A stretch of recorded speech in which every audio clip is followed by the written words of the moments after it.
Bonjour Patricia.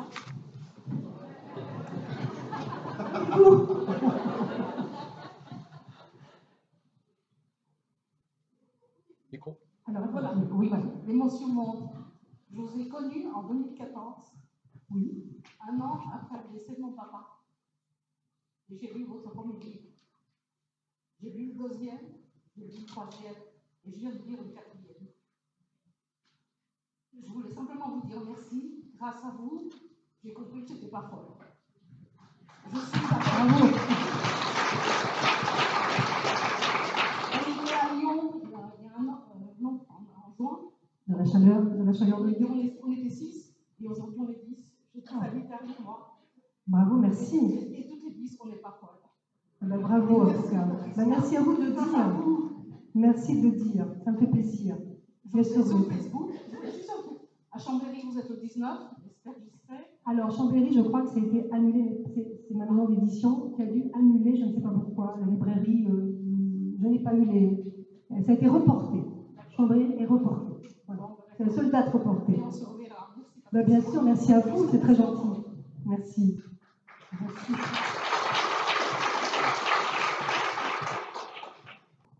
J'ai pensé qu'un jour, je communiquais avec quelqu'un là-haut, je vous assure que c'est vrai, après je vais faire le pensée. Et j'ai dit, je vous écoute, parlez-moi, et il m'a dit, j'ai pas de micro. Je vous assure que c'est vrai. Hein. Et je me suis dit, où est-ce qu'il est pour me dire une chose pareille? Est-ce que ce serait le fantôme de Guy Lux? Je ne sais pas. Bonjour. Vous parlez un tout petit peu plus fort. Plus près, plus fort. Donc, je voulais également vous remercier. Je suis très heureuse de vous voir, de vous avoir écouté. J'ai également lu vos livres. J'ai, depuis une quinzaine, vingtaine d'années, également des signes, des réponses à des demandes. Et mon mari est parti il y a 1 an et demi. Et je sais que je ne suis pas folle, là, même si on pense beaucoup que je suis très au perché. On vous dit ça, on vous dit autour de vous. Et j'ai eu des messages par des intermédiaires, donc des messages écrits qui vraiment sont très très forts, très parlants. Et j'ai beaucoup de signes. Hein. Ça fait 1 an et demi, un peu plus d'1 an et demi qu'il est parti. Il ne se passe pas une journée sans que je lui parle. J'ai même entendu, c'est pas normal. Il faut en faire. Moi, c'est quelque chose de fort. Je sens qu'il est là.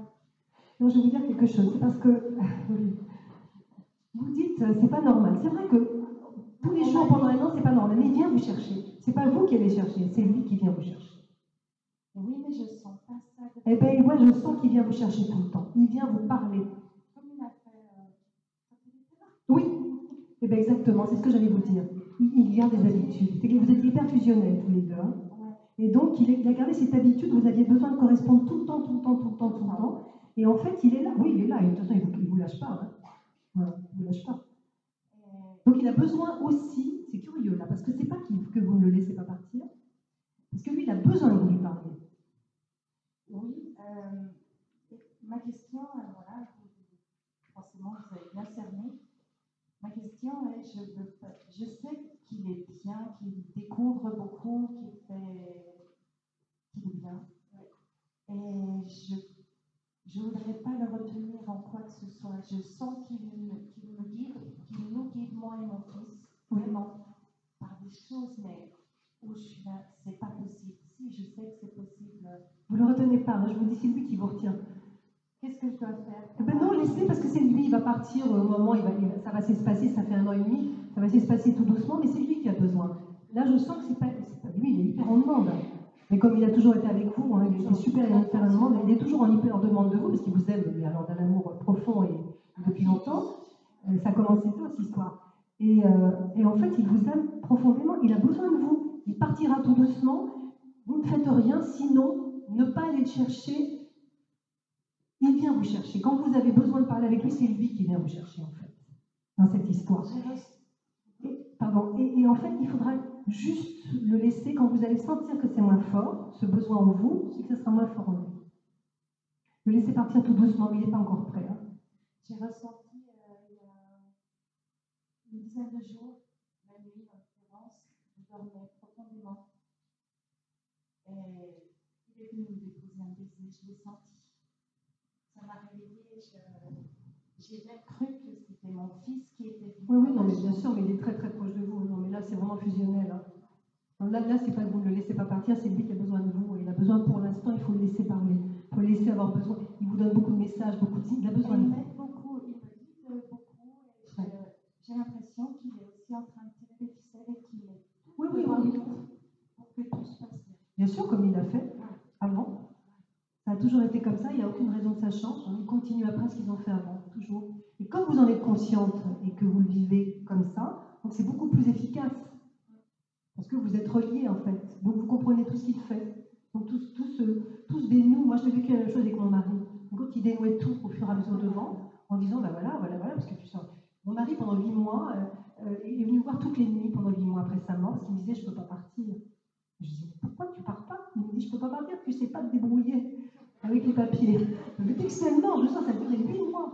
Il venait toutes les nuits, il me disait, tu ne sais pas te débrouiller, tu ne vas pas savoir. Parce que moi, je n'avais jamais vu, je n'ai jamais fait de compte, jamais vu rien du tout. Et en fait, il s'occupait de tout. Et puis il me dit, tu ne sauras pas, donc je ne peux pas partir. Et au bout de 8 mois, il est parti. Et puis, après, j'ai senti que, voilà, il m'a beaucoup aidé. Il m'a beaucoup aidé, fait grandir. Et c'est pareil. C'est juste incroyable, le matériel. J'ai un projet, il y a tout qui se met en place, tout met à mettre. Petite anecdote, je cherche pour mon projet, j'ai l'idée de faire une décoration de paravent en tronc de bouleau. Je vais voir sur le net, ok, je trouve c'est très cher et tout. Le lendemain, je vais faire une balade, souvent, je fais quasiment tous les jours, mais à un moment, je dis, ah attends, je vais voir par là. Et là, il y a des troncs de bouleau coupés partout par terre, que la mairie a nettoyé, et je suis allée voir un employé de mairie, je dis, je peux me servir, j'ai tout mis tronc de bouleau. Voilà, tout est comme ça, oui. Tout est tracé. Absolument. Voilà, je ne fais pas trop. C'est bien, c'est beau. C'est juste extraordinaire. Et puis, effectivement, il y a beaucoup de gens. Et vous êtes. J'en parle pas, moi, j'en parle plus. Par contre, de plus en plus, je n'en parle pas. Mais j'ai des gens qui viennent et qui me disent est-ce que tu as des signes? Est-ce que tu crois aux signes? Et les gens viennent vers moi, des gens auxquels je ne m'attendais pas du tout qui me parlent de ça. Les gens viennent vers moi et me posent des questions. Mais sinon, de moi-même, j'en parle plus. C'est bien, mais de toute façon, il faut laisser en parler, ça peut aussi bloquer beaucoup. Hein. Ça peut bloquer, donc il faut laisser les gens venir à vous. On n'est pas obligé de donner des preuves et des choses comme ça. On n'a rien à justifier en fin de compte. C'est frustrant. Merci beaucoup. Merci à vous, merci de votre témoignage.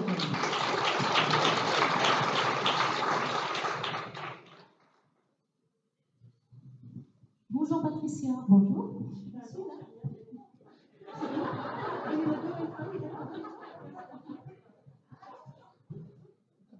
Je ne mets pas mes lunettes. Pourquoi je mets pas mes lunettes? Je vous vois mieux quand je ne vois pas. Non, je vais vous dire, c'est très étrange. Un jour, il y a un médium qui me dit, chaque fois que je lui parlais, c'est un médium italien, il dit, attends, je ferme les yeux pour mieux te voir. Je dis, et j'ai compris. C'est-à-dire que, comme je ne vois pas beaucoup, je vois bien. Je vous vois bien, je vois surtout tout ce qu'il y a derrière vous. Donc ça, c'est très, très utile. Les lunettes donnent trop de détails et enlèvent tout l'aspect énergétique, en fait. Je vous ressens plus que je ne vous vois, en fait. Je vous en prie, allez-y. Et après, on passera à vous. En fait, je voulais vous remercier parce que vous faites un bien énorme à pas mal de gens. Je suis un peu dans la situation de la mère. J'ai perdu mon papa en 2013. En 2014, j'ai perdu ma belle-mère. Et en fait, vos livres, c'était vraiment formidable. Ça vous a aidé. Très, très. Et du coup, j'ai une petite collègue qui n'a pas 30 ans qui vient de perdre son papa. Et voilà, je lui donne mon dire. Ça se prête. Voilà. C'est bien. J'avais juste une question par rapport à ce que vous avez dit au niveau des enfants. Oui. Gabriel est mort jusqu'à 7 ans. Est-ce qu'il y a une possibilité qu'ils puissent le voir après? Oui, mais alors généralement, ça revient après 20 ans. C'est-à-dire que jusqu'à 7 ans, les enfants voient les défunts. Mon fils, étant petit, voyait les défunts. Il n'en a aucun souvenir. Il a 21 ans, c'est pas revenu. Il ne s'en reviendra pas, ça m'étonnerait. Pas le genre. Mais ça revient après dans la vie. Mais généralement, entre 7 ans et on va dire 25 ans, généralement, hein, pas toujours, hein, il y a des exceptions, il y a des jeunes médiums de 18 ans, etc., qui sont très forts et qui développent, parce que pour développer la médiumnité, il faut avoir, je le dis dans le bouquin, hein, il faut avoir une dose d'hystérie assez importante. Ça fait rire, parce que je suis une grosse hystéro, là. Et c'est vrai qu'il faut beaucoup d'hystérie, c'est l'énergie dans laquelle vont puiser les entités pour se matérialiser, c'est l'hystérie.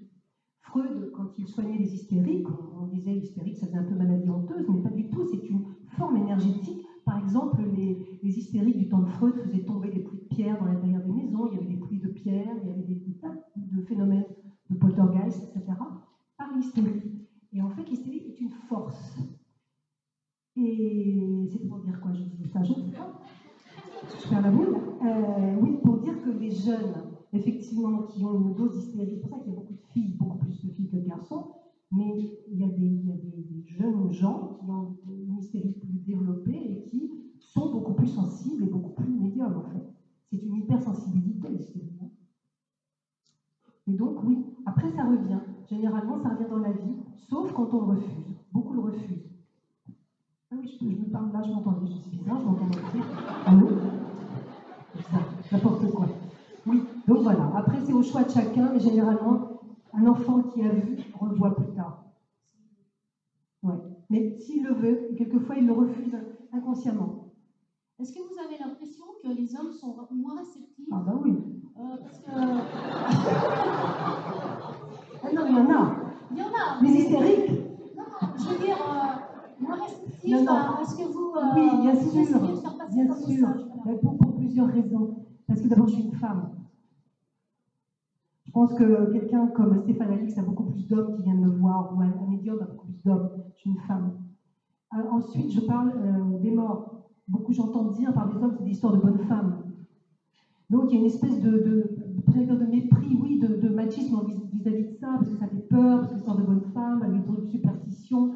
Donc c'est vrai que les hommes, ils viennent peu. Maintenant, ça change, parce qu'on se rend compte que la médiumnité, c'est plus Madame Irma, qu'on est maintenant vers la physique quantique et qu'on est en train de découvrir des choses. Mais pendant très longtemps, ça a été un monde extrêmement méprisé par il faut savoir, et on en parlait avec la psychanalyste dans le livre L'invisible et la science, qu'il y a donc les femmes qui sont en majorité hystériques et les hommes en majorité psychorigides. C'est la psychanalyste qui les a définis comme ça. Et donc, la force psychorigide des hommes les empêche, en fin de compte, de s'ouvrir à toute autre forme que cette vie rationnelle.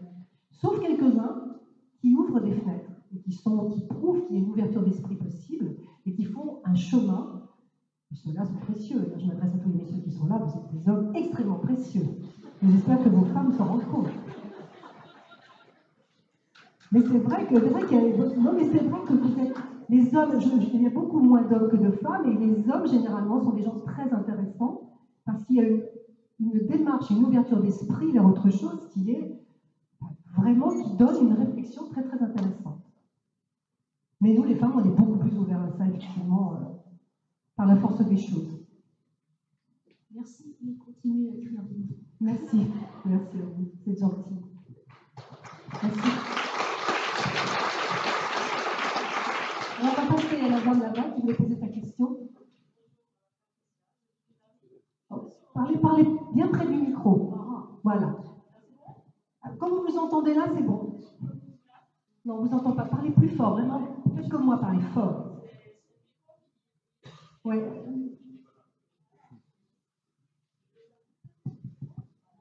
Parlez comme ça. Voilà.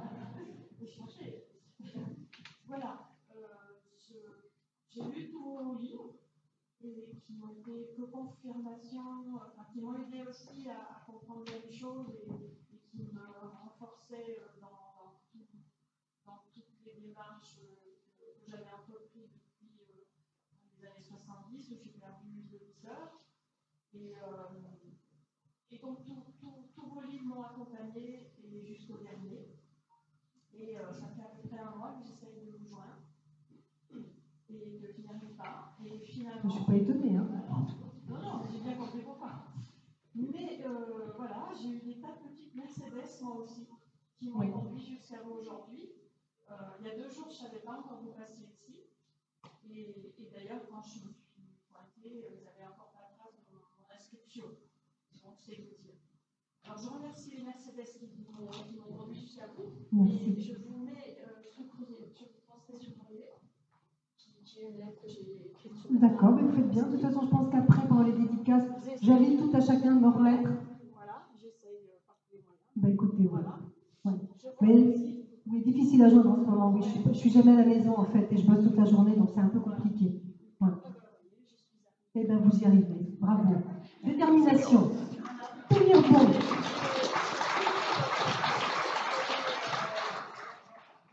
Pardon.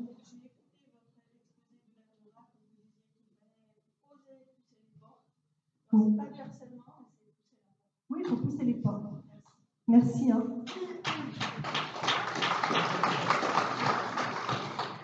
Bonjour Patricia. Bonjour. J'ai fait votre connaissance en 2014 et votre site d'ailleurs que je suis depuis. J'en avais parlé à maman. On était très branchés sur ces questions depuis tout le temps.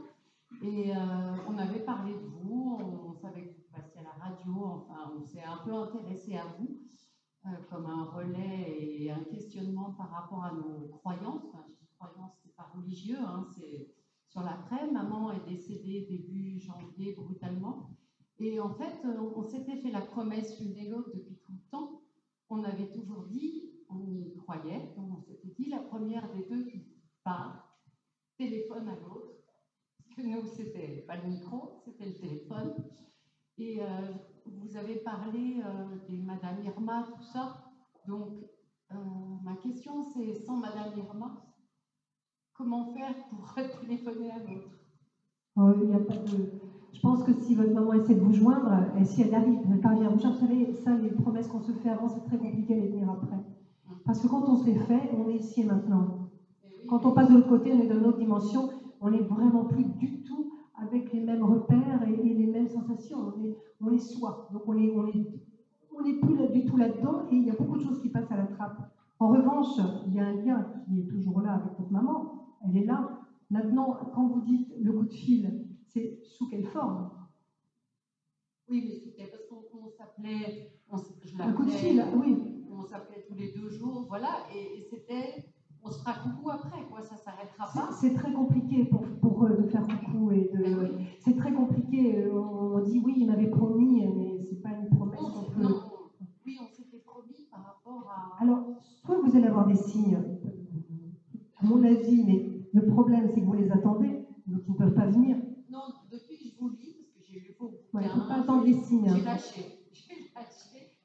Sinon, je vois des papillons partout. Oui, c'est ça. Non, mais parce qu'on peut voir des signes, mais oui. Mais il faut lâcher, il faut attendre un signe, c'est être sûr de ne jamais l'avoir. Parce que quand on attend, on bloque l'arrivée du signe. Hein, on sait que c'est énergétique tout ça.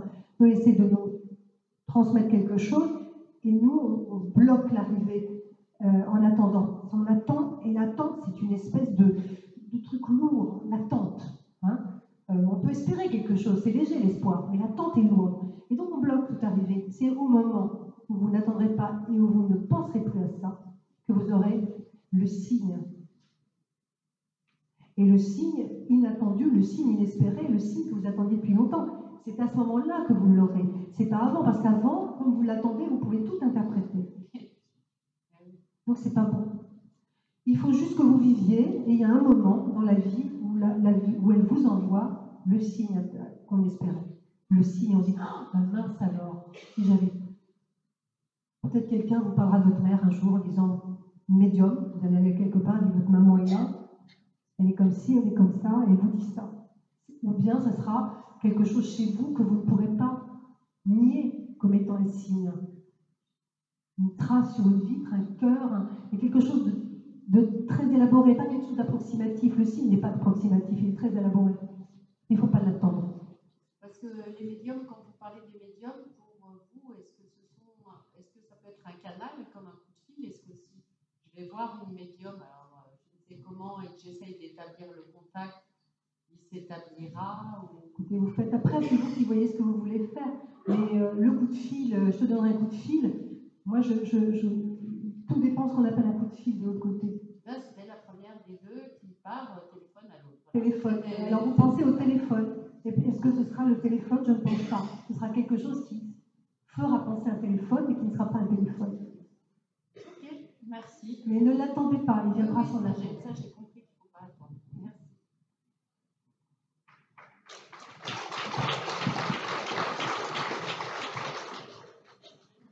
Bonjour Patricia. Bonjour.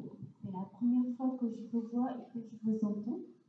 Et je voulais vous remercier aussi d'offrir le monde à la mutualité, aux conférences, parce qu'à une époque, on était bien maltraités. Voilà. Donc la question que je voulais vous poser, c'est on ressent des présences chez nous. Y a-t-il une manière de leur parler, de communiquer? Parce que souvent, on n'arrive pas à communiquer, on est sourd et malgré tout, ça reste comme ça. Vous ressentez quoi? Vous ressentez comment? Moi, je ressens une présence depuis des années. Dans votre maison? Ouais, à côté de moi, où que j'aille, je ressens cette présence. Alors, parfois, une époque, je l'ai vu pas gentil. Maintenant, c'est un statu quo. Mais je ne sais pas, ça continue tout le temps. C'est bénéfique? Je ne peux pas le savoir si c'est bénéfique. Je ne sais pas comment communiquer je ne sais pas comment vous dire. Parce que Je pense que la première chose à faire quand on ne sait pas communiquer, quand on ne peut pas communiquer avec les défunts, il y a quand même une manière de communiquer, c'est de poser des questions. On pose une question, on envoie la question. Il y a un moment, dès que vous envoyez une question dans la vie, mais ça c'est bon tout le temps, la réponse arrive à un moment ou à un autre. Mais tout le temps. Si on ne formule pas la question, on n'a pas de réponse. Il faut juste formuler la question. Qui es-tu? Qui êtes-vous? Plusieurs fois. Il y a un moment, vous allez recevoir la réponse. Elle arrive tout le temps. Vous l'avez demandé? Vous lui avez déjà demandé? je lui ai demandé si c'était une presse gentille. Oui, mais ça... Méchante, j'ai eu des frissons. Non, mais si c'est... Oui, mais c'est pas, à mon avis, c'est pas... C'est chez vous, dans votre maison uniquement, ou c'est tout le temps partout où vous allez? Pratiquement partout où je vais. Au bout d'un moment, je sens cette présence. Je vous verrai tout à l'heure, peut-être pour les dédicaces. D'accord. Bien. Je vous remercie. Ok, je vous en prie. Y a-t-il encore des questions? Oui, bonjour. Oui, bonjour. Oui? Où? Là-bas? Oui, je voulais vous demander, parce que le soir, j'ai pour habitude d'allumer une bougie. Et je leur demande, et je suis là, je discute un petit peu avec les savent qui veulent bien venir. Et il arrive que la bougie crépite énormément. Alors, je voulais savoir si je peux prendre ça comme un signe. Ou si c'est moi. Les bougies, oui. Mais après, vous savez, ce sont des choses, comment vous dire, c'est très agréable la bougie. Et puis, vous pouvez effectivement y voir un signe, mais ce n'est pas le voir qui est important, c'est le ressentir. Encore une fois. Ce n'est pas la chose que vous allez voir qui est un signe. Ce que vous allez ressentir de la chose que vous voyez, ce qui est très différent. On peut voir une bougie crépiter et dire, tiens, j'ai une bougie qui crépite parce que la mèche est en train de tomber dans la scie, ou etc. Un truc comme ça. Et puis, à un moment, on dit, je ressens un truc bizarre, c'est ça. Je ressens. Donc, ce n'est pas l'objet en lui-même qui est le signe, c'est ce que vous allez en ressentir. Donc, à vous de voir, et à vous de ressentir si le soir, avec votre bougie, si d'après vous, c'est une communication ou pas. Je suis très prudente sur toutes ces choses-là matérielles. Je suis très prudente parce que on se raconte aussi, il faut vraiment que ce soit des choses, pour moi, qui soient... il faut qu'il y ait un petit effort quand même de l'autre côté pour que ce soit un peu... Je dis par exemple, je ne sais pas moi, mon frère a perdu un fils et depuis quelques mois, depuis l'anniversaire par exemple de la mort de son fils, il y a une petite mésange bleue qui est venue à la date de sa mort cogner à son carreau. Tac, tac, tac, tac, tac, pendant des heures. Une petite mésange. Je n'ai jamais vu de mésange frapper une vitre avec son bec. Quelque chose de très rare. Et c'était le jour de l'anniversaire de la mort de mon neveu. Et là, vous voyez, ça c'est un signe. Ça ne peut pas tromper. Parce que c'est une chose qui est absolument inhabituelle. D'ailleurs, la mésange ne l'a fait ni après ni avant. Donc oui, c'est des choses comme ça, les signes. C'est des choses... On se pose la question, on ne se pose même plus la question, on dit c'est trop bizarre. C'est trop bizarre et puis on le ressent là. C'est surtout ce que vous ressentez, en fait. Ne cherchez pas ne cherchez pas dans l'objectivité. La mèche est en train de brûler, c'est pas... Non. Qu'est-ce que je ressens au moment où ça se passe? Est-ce que je ressens qu'il y a quelque chose qui se passe? C'est ça. En fin de compte, il faut faire marcher un peu son ressenti, son cœur, ce qui se passe à l'intérieur de soi. C'est comme ça qu'on fonctionne, en fait, hein. Avec nos ressentis. Bonjour Patricia, merci pour votre message d'espérance au présent. J'ai l'impression que vous démocratisez de plus en plus ce qui est présent chez nous, c'est-à-dire l'invisible, c'est-à-dire ce qu'on ne voit pas qu'avec des lunettes. Oui, exactement. Bon, ma question concerne en fait l'histoire de France.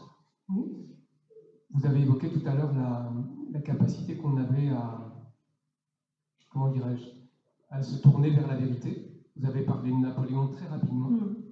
Est-ce que toutes les vérités sont bonnes à dire lorsqu'elles concernent des personnages historiques et qui engagent un destin, en l'occurrence celui par exemple de notre pays? Je pense à Jeanne, par exemple. Est-ce que les vérités sont bonnes à dire? Moi, je pense que la vérité est toujours bonne à dire, parce que la vérité est vérité. Et qu'on ne peut pas masquer la vérité par peur de blesser. C'est ce qu'ont fait les familles pendant des générations. Ça a donné des générations de dépressifs. On n'ose pas dire pour ne pas blesser. Il y a un moment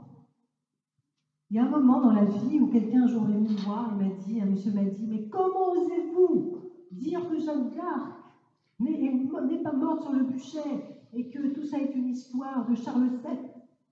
Comment peut-on croire ce que vous dites? Et moi, je lui ai dit, comment peut-on croire qu'une bergère qui garde ses moutons entend Dieu lui parler, lève une armée et va libérer Orléans? Quel est le plus incohérent des deux? Et c'est ça, en fait. C'est une belle légende dont on a besoin de légendes. Mais est-ce qu'une légende peut servir une nation? C'est la grande question. Ou est-ce que c'est l'efficacité de services secrets qui peuvent servir la nation?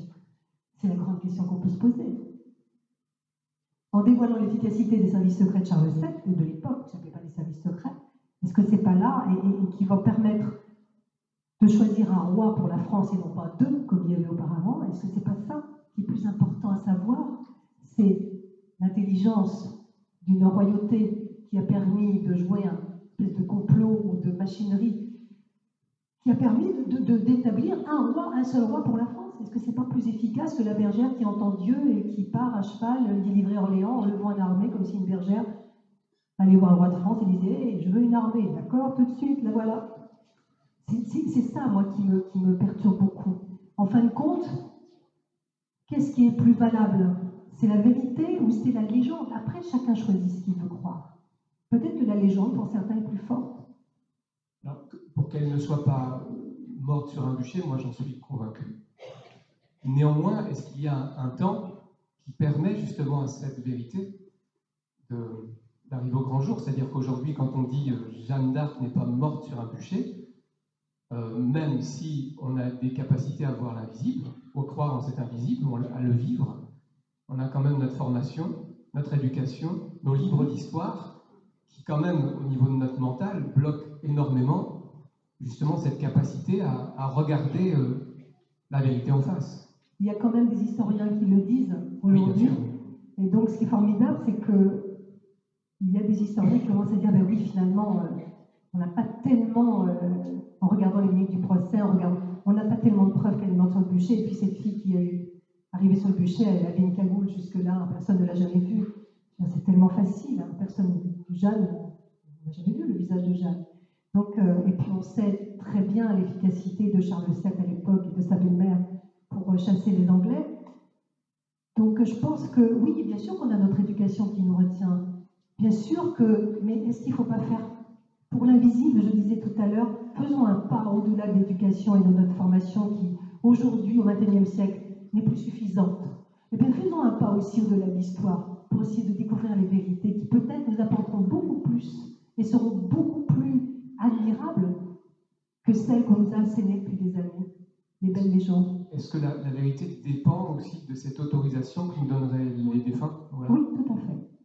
L'heure est venue de cette vérité, l'heure n'est pas venue encore. Avant l'heure, c'est pas l'heure. Bon, Et je pense, vous voyez, que même pour le bouquin, si j'avais publié Un souffle vers l'éternité il y a 10 ans, je l'aurais vendu à 3 personnes de ma famille et c'est tout. Je pense que ça n'arrête aucun, ce n'était pas le moment. Il y a un moment où il faut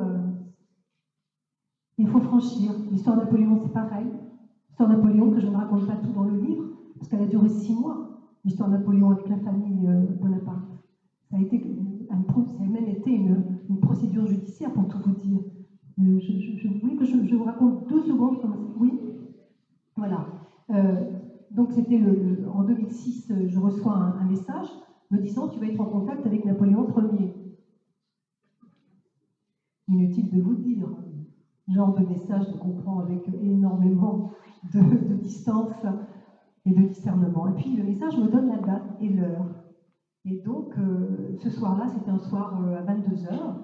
Donc je monte dans mon bureau pour me connecter, on va dire, et arrive un personnage que, évidemment, que je sens, mais avec un charisme fou. Et qui me dit ah, ben c'est donc toi qui dois m'aider. Un cheval m'eût été plus utile. Et puis pouf, la porte se ferme et c'est terminé, ça s'arrête là. Et donc je me dis, ça démarre très très mal l'histoire de la peau. Très très mal. Je sens que je ne vais pas bien vivre cette chose-là. Alors, je dis au guide, mais pourquoi? On me dit qu'il faut l'aider à passer, il a besoin de toi pour l'aider à passer de l'autre côté, mais pas pour passer dans la lumière, pour dire quelque chose. Et quand il revient vers moi, toujours très infatué, hein, et c'est un homme de charisme, il est très infatué en fait. Très très infatué. Il arrive et il me dit, voilà, je veux parler à ma descendance. Donc je vous passe les détails, hein, je vais l'appeler brève, parce que ça dure. Je veux parler à ma descendance. Je dis, oui, mais je ne la connais pas. Donc ça va être très compliqué. Il me dit, non, il faut que je parle à ma descendance. Et là, il me demande de prendre contact avec ses descendants. Ce que je vais faire. Il faut une sacrée dose de... Vous voyez? Pas avoir peur du ridicule non plus, hein. C'est très complexe à chaque fois. L'ego, on parlait de l'ego tout à l'heure. On prend un coup, l'ego, hein, pour aller parader derrière. Quand on dit, excusez-moi, j'ai un message de votre grand-oncle. Il est mort il y a 200 ans et il devrait vous parler. Monseigneur, si vous permettez, votre grand-oncle devrait vous parler. C'est ridicule. Donc, ils ont été extrêmement intelligents, donc ils ont accepté de m'écouter. Et Catherine Bonaparte est venue et Napoléon a voulu lui dire quelque chose. Et il a dit, le problème, c'est que, en parlant de moi, je ne veux pas qu'elle entende, parlant de moi. Donc, je dis, il est marrant, lui, c'est sympa, je trouve, et je dis, de toute façon, vous savez, ça rentre par là, ça sort par là, je m'en fous, et non. Et donc, il dit, je veux dire directement. Moi, je n'avais jamais vu une transe, je ne sais pas ce que c'était qu'une transe. Moi, j'entendais, je répétais. Et là, il me dit, ça va être possible. Et je demande une autorisation, on me dit oui, c'est possible, tu laisses faire. C'était laisse faire. Et donc Napoléon parle par ma bouche et moi je dors. Ça durait à peu près 1h15. Je dors. Donc c'est comme un grand sommeil, très profond. Quand on se réveille, on est très vaseux, on a des nausées, on n'est pas bien, mais voilà, c'est ça, le sommeil de la transe. Et lui a parlé.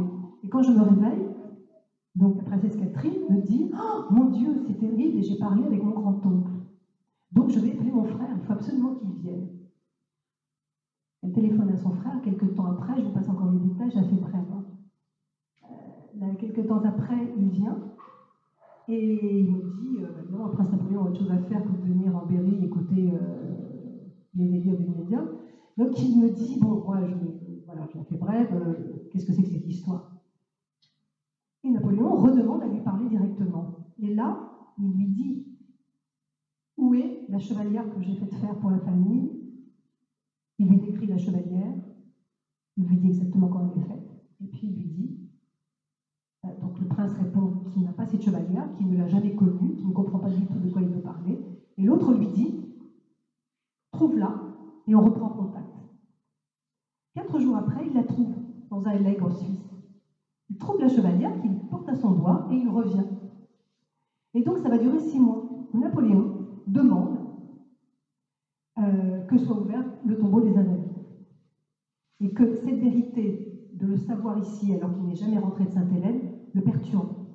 Vous vénérez quelqu'un qui n'est pas moi, qui est Cipriani, mon majordome. Donc, pour en être sûr, le prince Napoléon va m'envoyer un historien qui qui va interviewer Napoléon en lui demandant sur tous les plans de bataille. Ça va durer 1 heure. Pourquoi va faire entrer un tel? Pourquoi sur tous les plans de bataille? Napoléon va répondre tac au tac. Historien, quand je reviens à moi, il me dit c'est extraordinaire, j'ai parlé à l'empereur. Et donc, on continue. Napoléon apporte chaque jour de l'eau au moulin. Il commence à déborder beaucoup, il y a un charisme très très fort. Il finit même, lorsque je ne suis pas au rendez-vous, à faire sonner le téléphone de la maison, même débranché. Il sonne toute la nuit, on retire la pile. Et chez le prince Napoléon, il veut s'exprimer. Et là, donc je vous passe les détails, je ne l'ai pas raconté dans le livre parce que je pensais que ça appartenait à la famille Bonaparte, mais maintenant je le raconte. Le prince Napoléon va aller voir Estrosi, monsieur Estrosi, va faire une requête évidemment pour ouvrir le tombeau, et il y a une procédure administrative, je crois, qui est lancée, et le tombeau ne sera pas ouvert puisque quelqu'un du gouvernement de l'époque avoue qu'on sait qu'il n'y a pas Napoléon dedans, mais qu'il y a 1 200 000 visiteurs par an et qu'on ne peut pas faire les frais de cet aspect. Voilà, ça s'est passé comme ça. Je n'ai pas tout raconté, mais dans le livre, parce que ça me paraissait trop complexe à raconter, et ça a duré 6 mois et ça s'est passé comme ça. Et en fait, le fait que Napoléon exprime le fait qu'il n'était pas là, la vérité l'a propulsé ailleurs. Voilà. Je ne suis pas là, maintenant je le dis. Un peu comme mon ancêtre qui dit, voilà, maintenant j'existe parce que tu sais que je ne suis pas mort. J'existe dans votre esprit, donc je suis là. C'est un peu ça, c'est la vérité. Et je vous remercie de nous dire que le politique a finalement un peu. Oui, Parce que c'est très important. Oui, Ils savent. ils savent. Ils ont toujours su que ce n'était pas lui. Et pour Jeanne d'Arc, c'est aussi un C'est très précaire, oui, tout à fait. Ils sont en train de vaciller. C'est en train de vaciller parce qu'on sait, de Jeanne d'Arc, on sait effectivement qu'elle est une création, elle a bien existé, mais qu'elle est une création des services secrets de Charles VII. Grosso modo, il y a 2 rois en France à l'époque, un anglais et un français, et il faut les partager. La belle-mère de Charles VII va dire, il y a une légende de Merlin qui raconte qu'une vierge viendra sauver Boutral l'ennemi. On va récupérer une vieille légende celtique et on va dire qu'elle entend la voix de Dieu, etc. C'est la mission de Charles VII. Grosso modo, elle est emmenée petite à Domrémy, elle va grandir avec une formation évidemment de guerrier, apprendre parce qu'elle faisait des joutes à une bergère qui garde ses moutons toute la journée. Vous la mettez sur un cheval, on va voir si elle est capable de faire des joutes. Elle va être formée et elle va exactement faire ce qu'on lui dit de faire, c'est-à-dire elle va incarner la légende. Qui peut séparer, qui peut déterminer qui va être le roi à l'époque? C'est Dieu, c'est la voix de Dieu, puisque personne et que la guerre continue, seul Dieu peut départager. Et on décide qu'une vierge va être la voix de Dieu. C'est le seul moyen. Et ça a été très très bien monté, très bien ficelé. Et ça n'enlève rien, c'est qu'il y a une humaine. Eh bien, ça non seulement ça, ça rajoute. Moi, je trouve que ça rajoute, hein, parce que c'est une sacrée bonne femme. Elle était incroyable. Elle a eu un. Quand on relit, et moi, du coup, après, j'ai relu beaucoup, et toutes les minutes du procès et tout, c'est incroyable. C'est une femme extraordinaire. Elle a des filles de 20 ans qui avaient. Voilà. Donc, la vérité, à un moment, la vérité libère et nous libère. Libère et nous libère. C'est-à-dire que ce qui est libéré de l'autre côté libère ici. Dans l'inconscient collectif. L'inconscient collectif se voit libéré. Ben de rien, merci à vous de vous intéresser à tout ça.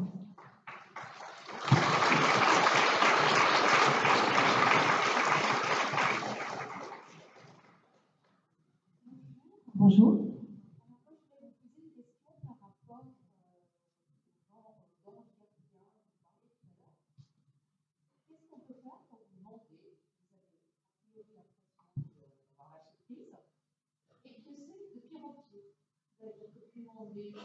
Pour une situation et que toutes les portes se referment et que vous avez l'impression qu'au lieu d'une colonne ça se resserre et puis toutes les portes qui ont frappé se ferment.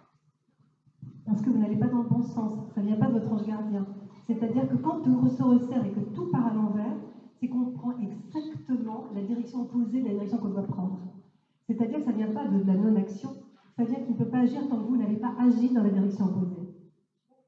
C'est uniquement ça. Quand vous sentez que tout va mal, que tout se resserre, que c'est de pire en pire, que la situation se dégrade, on part dans la mauvaise direction. On vous demande de faire juste fi de votre ego et de ce qui s'est passé et de partir dans la direction adverse, la direction opposée. Et là, à ce moment-là, il y a intervention. Il y a intervention quand on est dans la bonne direction. Si on est dans la mauvaise direction, il n'y a pas d'intervention. On va juste tout resserrer pour vous forcer à aller dans la direction opposée. Si vous êtes dans la mauvaise direction.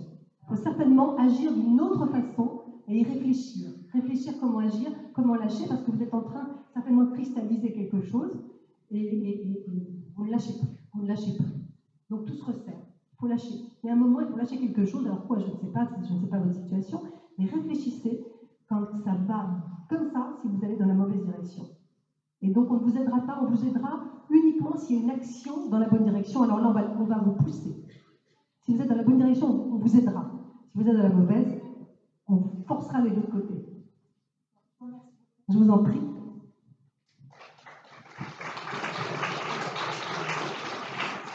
Bonjour. Bonjour. Bonjour, je me présente, je m'appelle Antam. Moi, je voulais vous remercier tout d'abord à vous, depuis Kardec. Vous bousculez, vous dites les vérités, vous bousculez les dogmes, les religions, ça c'est très bien. J'avais une question technique par rapport à... Je viens de terminer le Kardec, ça fait 3 fois que je le lis, et j'ai vu aussi votre ouvrage numéro 2, enfin, je les ai tous lus. J'avais une question technique, je voulais savoir si vous pouvez poser à vos guides ou me répondre plus tard par email, ou voilà, si c'est trop compliqué. C'est au sujet de la mort, en fait. Donc, on a bien compris qu'on choisit sa naissance et sa mort, qui sont inéluctables. On choisit les grandes lignes. Dans ce cadre, on a le libre arbitre, on a autant de chemins qu'on veut. Supposons que quelqu'un choisisse, bon c'est hyper technique, hein, c'est une question générale, choisisse la mort par un meurtrier. Comme le meurtrier, il a le libre arbitre, s'il décide au dernier moment de ne pas tuer la personne, ce qui est très bien évidemment, parce qu'il agit dans le bien, est-ce que celui qui devait mourir par le meurtrier va tout de suite mourir par un autre meurtrier, voilà, et réciproquement, dans l'autre sens, si quelqu'un qui ne veut pas mourir par un meurtrier subit le libre arbitre d'un meurtrier mauvais qui veut tuer, est-ce que qui sont infaillibles, ils vont pouvoir empêcher cela? Vous voyez? Oui, est-ce qu'on a le choix de mourir de cette façon-là ou pas? C'est ça en fait. Voilà, oui. Ouais. Est-ce que ça remet en cause tout? Oui. Ben, c'est pas forcément comme ça que ça se passe en fait. On a le choix, mais vous savez, je vais vous dire un truc qui va paraître absolument pas politiquement correct, mais on se rend compte dans les témoignages de gens qui parlent de ça, c'est que les histoires de meurtre, etc., on se rend compte que quand on interviewe, on a des formations professionnelles, oui, parce que j'interviewe les morts, je leur casse les pieds, je leur pose 1000 questions. Quand on leur demande, mais pourquoi vous avez été tué par cet homme, etc., et en fait, ils répondent, moi, on m'a répondu un jour, c'est une affaire entre lui et moi. C'est-à-dire, on a l'impression que c'est une affaire entre eux, c'est une affaire qui les lie, même s'ils ne se connaissent pas, que dans un autre plan, ils ont quelque chose à régler. Même si ici, ils ne se connaissent pas, même si c'est un meurtre gratuit, un meurtre comme ça, un meurtre... vous voyez ce que je veux dire? Ouais, donc tout est tellement plus intelligent, il y a tellement peu de place pour le hasard dans cette vie, que tout est soigneusement calculé. Mais supposons que celui qui avait fait ce pacte de devoir tuer pour faire évoluer la famille, etc., il décide au dernier moment, c'est très bien de ne pas tuer, est-ce que là-haut, l'univers, on va appeler l'univers ou la vie, va faire en sorte qu'il meure tout de suite parce qu'il fallait qu'il meure? Non, ça ne se passe pas comme ça. Mais dans ce cas, la mort n'était pas... Enfin, la règle, on doit mourir à tout prix... Non, on ne doit pas mourir à tout prix. Il y a aussi des gens qui sont sauvés, c'était pas ton heure. Oui. C'était pas ton heure. Les gens qui ne prennent pas l'avion, qui devaient s'écraser. Et pourtant, ils étaient sur la liste et ils ratent l'avion. Donc, il y a un moment, ça aussi, c'est un enseignement, en fait. Ça aussi, c'est un enseignement. C'est pas à tout prix. Il y a des choses, il y a même des drames qui sont des enseignements. Tout est un enseignement, même les choses les plus insupportables. Même les plus insupportables pour l'intelligence et l'esprit sont des enseignements. Donc, il n'y a pas de mourir à tout prix, il y a juste, pas comme ça, pas maintenant. Ouais, parce que je trouve que c'est une logique implacable, les réponses des esprits guides à Kardec, je trouve que c'est hyper bien fait. Oui, bien sûr, mais après, oui. Mais Kardec, ça évolue. Oui, ça évolue, ouais, je sais. Ouais. Alors justement, pour revenir à Kardec, j'ai vu votre interview récemment, je rebondis là-dessus. Vous disiez que depuis Kardec, et vous avez tout à fait raison, depuis il y a eu les 2 guerres mondiales, et après il n'y a plus rien depuis. Est-ce que, par le biais de vos connaissances, est-ce que vous ne pouvez pas trouver au contact des physiciens, des médecins qui pourraient prendre le relais de Kardec et interroger à faire la suite, quoi. Voilà, C'est en train de le faire. Il y a beaucoup de physiciens qui sont en train de travailler. Poser des questions à l'esprit. Vous ne pouvez pas savoir le nombre de physiciens et de gens qui sont en train de travailler là-dessus. Il y a une ouverture qui est en train de se faire. Vous allez voir d'ici quelques années, ça s'ouvre vraiment. On va avoir vraiment des textes et des gens extraordinaires. La suite des questions-réponses. Et après, pour avoir, vous voulez dire une figure de proue, c'est ça? Pardon? Vous voulez dire par rapport à Kardec, qui est une figure de proue, qui est une... Voilà, dans le même style. Après, je ne sais pas, ça viendra, mais on verra par la suite. Là, je ne peux pas vous répondre comme ça. Je dis que Kardec a été un grand guide et il a été essentiel pour le début du spiritisme. Maintenant, il est un petit peu dépassé, c'est normal. C'est comme si on continuait de, je ne sais pas moi, faire la politique de Napoléon, quoi. Il a été peut-être important pour l'Europe, mais c'est impossible. Voilà, il y a des choses qui se sont passées depuis. Et Kardec, il y a tout un système de pensée qui a évolué, même par rapport à son au-delà, par rapport à ses esprits à lui. Ouais, Ça a beaucoup évolué parce que le monde change, tout change. Rien n'est fixe.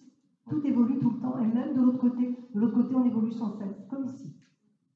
En tout cas, merci à vous. C'est important de connaître la vérité parce qu'il y a tellement d'absurdité dans les religions, même la politique, etc. Et grâce à des personnes comme vous, je trouve que ça très bien, ça fait bousculer. Je pense que, en fait, ce que je dis pas, je pense que tout le monde le pense au fond. Hein. Tout le monde en est revenu de tout ça, on est un peu fatigué et on a envie de sortir de tout ça. Et puis je pense qu'on a envie de se faire une vie, une spiritualité autonome et agréable, quoi, pour vivre avec les autres en bonne intelligence, sans avoir recours à tous ces systèmes. En fait, comprendre le système, c'est du bien aussi. D'accord.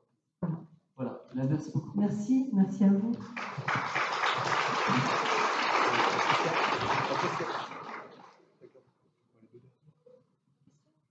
Encore deux questions, et puis on va passer aux dédicaces. Petite pause, hein, c'est ça? Les dédicaces. Je vous écoute. Bonjour. Avec mon mari, on a rénové pendant 12 ans une maison qui datait, la charpente était datée de 1800. Et c'était une ancienne maison forte. Un jour, je l'ai pris en photo à la grange en train de faire un soulivage et sur le mur, sur cette photo, il ressort avec les ombres un visage. Certaines nuits, il a eu des visions d'une personne, une femme âgée qui était son arrière-grand-mère. Les jours où on n'était pas là, quand sa grand-mère était dans la maison, elle nous a dit, vous en êtes sûr que tout est bien fermé parce que ça marche chez vous. Et on s'est aperçu en fait qu'on n'était pas tout seul. Ça c'est certain, on est nombreux là-dessus. Voilà. Ah bah oui, mais venez chez moi, vous allez voir si tout seul. On se réveillait le matin avec les lumières allumées, tout ouvert, toutes les portes ouvertes, alors que personne n'est rentré. Mais ça fait partie. Oui, mais moi je vis ça tout le temps, mais tout le temps, il y a beaucoup de gens qui vivent. Nous, sur le coup, ça nous a fait. Ah ben ça fait peur, c'est sûr. C'est pas, franchement, c'est pas tranquille. Ça ne tranquillise pas beaucoup. Puis après, quand on sait d'où ça vient, en fait, on s'y habitue. D'ailleurs, je leur laisse les clés, moi, c'est simple. Je sais que la maison est bien gardée, que voilà. Non, mais c'est sûr, je comprends. En fait, ce que vous dites, oui, mais les maisons habitées, on n'est pas seul, on entend marcher. Oui. Et on a dû faire venir quelqu'un pour, entre guillemets, nettoyer la maison. Oui, ça n'a pas duré longtemps, je suppose. Pour pouvoir la vendre. Vous l'avez vendue? Oui, on l'a vendue. Vous l'avez vendue. Vous êtes content, il faut pas être content.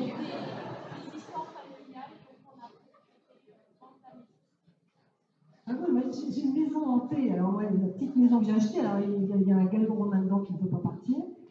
Il n'y a rien à faire. Je me dis, je vais la vendre parce que j'avais prise pour recevoir une toute petite, il y a 2 pièces. Je me dis, je reçois ma famille dedans, c'est sympa, il y a un jardin, il y a la rivière et tout. Mais à chaque fois que quelqu'un vient, ils entendent toute la nuit autour du lit. Et puis ils entendent marcher, et la cuisine, et les chaises qui bougent. Et mon fils qui a dormi un soir, vous étiez avec des copains, lui dormait en haut un soir, les autres étaient en bas. Et mon fils me dit qu'il se réveille, il voit une ombre qui le regarde comme ça dormir. Et lui, qui n'est pas plus médium que ça, lui dit, mais il pensait que c'était son copain qui était en bas, qui était Geoffrey. Il dit, c'est toi Geoffrey? Et il me dit, j'ai vu, l'ombre a fait ça, et elle est passée à travers le mur. Et puis j'en ai déduit que c'était pas Geoffrey. Et il descend, et le fameux Geoffrey était avec un balai à la main en train de dire, il y a un mec qui était dans la cuisine et qui est passé à travers la poutre. Et donc, ils n'ont plus jamais dormi. Le problème, c'est qu'à plus personne ne peut dormir. Et c'est fatigant. Au bout d'un moment, alors je me dis la vendre, je ne vais pas la vendre, puisque celui qui viendra après aura le même héritage. Donc, on se la garde. Et on fait avec. Ah ben oui, remarquez. Alors il y a aussi le fait que certains peuvent le sentir et d'autres ne le sentent pas. Ça dépend de la psychorigidité des personnes.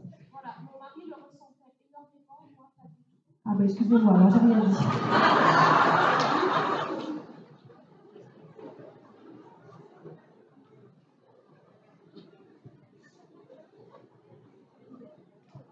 Enfin voilà, quoi, le résultat de ça.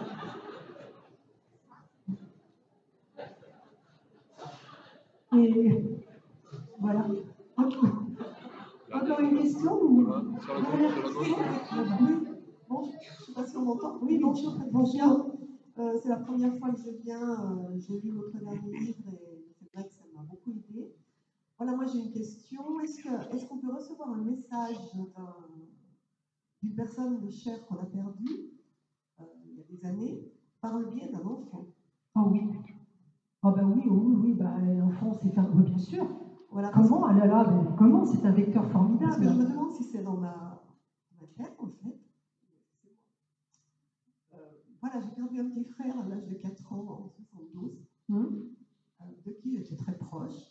Et j'ai eu un petit-fils qui a 17 ans aujourd'hui, et que je garde une fois par semaine. Et j'ai une relation, enfin le soir, quand je me couche, je le prends dans mes bras. Et depuis qu'il est né, chose qu'il ne fait pas du tout avec sa maman, il n'accepte pas du tout d'être dans les bras de sa maman le soir pour les câlins, il me regarde intensément pendant de longues minutes, on se regarde tout simplement, et il me réconforte. Je sens, j'ai l'impression... Vous ressentez votre petit frère, en fait. Voilà. Et je me dis, est-ce que c'est moi qui peux venir? Les enfants sont des vecteurs formidables. Hein. Les enfants sont des vecteurs extraordinaires. Donc, des messages par des petits-enfants qui vont, soit pour un petit bébé comme ça, qui ne peut pas encore parler, et qui va vous regarder et intensément, et vous allez ressentir le message, soit par des petits-enfants qui vont vous dire des choses ahurissantes. En disant, j'ai la grand-mère, il y a ta grand-mère qui est venue me voir, un enfant qui n'a jamais connu la grand-mère, qui décrit. Ça, il y en a. Mais alors, c'est incroyable, il y a énormément de témoignages de ce genre. Oui, il y a beaucoup. Mais c'est un regard qui est transperçant, vraiment. Et qui donc, est arrivé en plus, cet enfant est arrivé à un moment de ma vie où j'en avais vraiment besoin. Ouais. Alors, vous avez la réponse. Et il y a une relation extraordinaire. Les enfants sont donc je ne suis pas folle. Ah non. Non, vous n'êtes pas folle. Non, les enfants sont des vecteurs extraordinaires pour les... En tout cas, merci pour tout ce que vous faites. Merci à vous. Merci. La dernière. Oui, il y a une question. Une petite dernière avant la route, avant de prendre la route. Vous acceptez encore une question? Non, allez-y, bien sûr, je plaisante.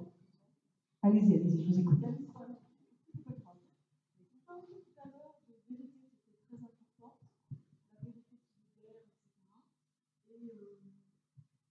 Moi, j'ai pas résumer. Ah, pardon, je ne voudrais pas résumer. Restreindre.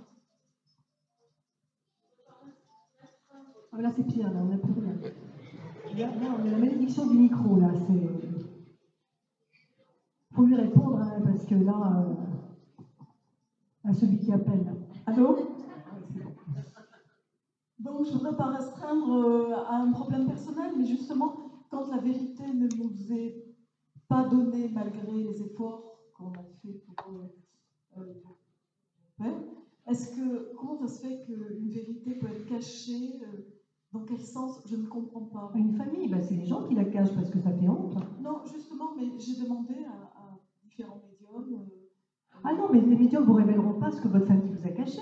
C'est pas à nous de le faire. Ah non. Ah non. C'est pas nous. Un défunt qui vient me demander de transmettre une vérité, le défunt, il vient me dire parce qu'ils n'entendent pas. Donc c'est différent. Mais quelqu'un vient dire, dites-moi ce qu'on me cache. Jamais de la vie. C'est pas à moi. C'est à vous de faire la recherche. C'est à vous de faire la recherche sur la vérité qu'on vous cache. Vous voyez, moi, je n'ai jamais fait de recherche et il y a un truc qui m'arrive. Je me posais des questions. Je me suis juste posé des questions. On se pose des questions. Mais pourquoi? Ça me paraît bizarre. Il y a un moment dans la vie. Parce que la vie, elle est comme ça. Hein. Elle enregistre la question, elle vous fournit la réponse, elle vous la balance à un moment où on ne l'attend pas. Et on dit voilà, hop, c'est le moment. Voilà la liberté, la vérité qui va libérer. Mais c'est vraiment pas au médium de vous le dire. Le médium vous dire, d'ailleurs, elle n'a pas accès. Le médium n'a pas accès à la vérité de votre famille. C'est quelque chose qui vous est personnel, qui appartient à votre inconscient collectif familial, qui n'appartient à personne d'autre. Et moi, je transmets juste ce que les défunts me demandaient qu'on n'avait jamais. J'irais dire aux gens, bah oui, alors, dans votre grand-père, c'est pas privé, hein. Jamais, non. Non, ça n'existe pas. C'est à vous et de poser les questions et de chercher. La réponse arrivera toujours. La réponse arrive toujours. Juste, pour qu'elle arrive, il faut se formuler des questions. C'est pas d'aller dire oui, je pourrais savoir. Non, pourquoi? Pourquoi? Moi, je m'étais posé une question il y a 1 an et demi, j'ai la réponse qui est arrivée il y a 4 jours. Tiens, pourquoi? Et le pourquoi, il a fait son chemin, je n'y ai plus pensé. La réponse arrive. À part que les médiums en question m'ont dit non, vous ne saurez jamais la vérité sur votre père, vous le saurez seulement au moment de votre mort. Est-ce aussi? Ah ben, quand on meurt, on sait tout, hein, c'est clair. Mais c'est un peu tard pour les autres. Non, quand on meurt, on a accès absolument à tout, on a accès à toutes les archives. Les gens qui passent de l'autre côté ont accès à toutes les archives. Ça ne dure pas très longtemps parce qu'après on replonge dans une autre vie, parce qu'il faut dire qu'on est mort plusieurs fois avant de venir ici, hein, on ne s'en rappelle pas, hein, parce que là on parle de la mort comme si c'était la première fois. On est mort un sacré paquet de fois avant, mais on n'a pas de souvenir. Et quand on meurt, quand on passe, on a accès à tout. On dit ah, je sais tout. Oui, alors le problème, comment on se construit avec ça? Comment se construire? C'est notre problème, c'est de se construire et de chercher justement, et de ne pas arrêter et d'y aller. Comme disait madame tout à l'heure, on y va, on ne lâche pas. On y va, on ne lâche jamais. On lâche prise, mais on est déterminé en permanence, on est déterminé. Merci infiniment. Merci à vous, bon courage. Merci à vous. Merci à vous. Petite chose,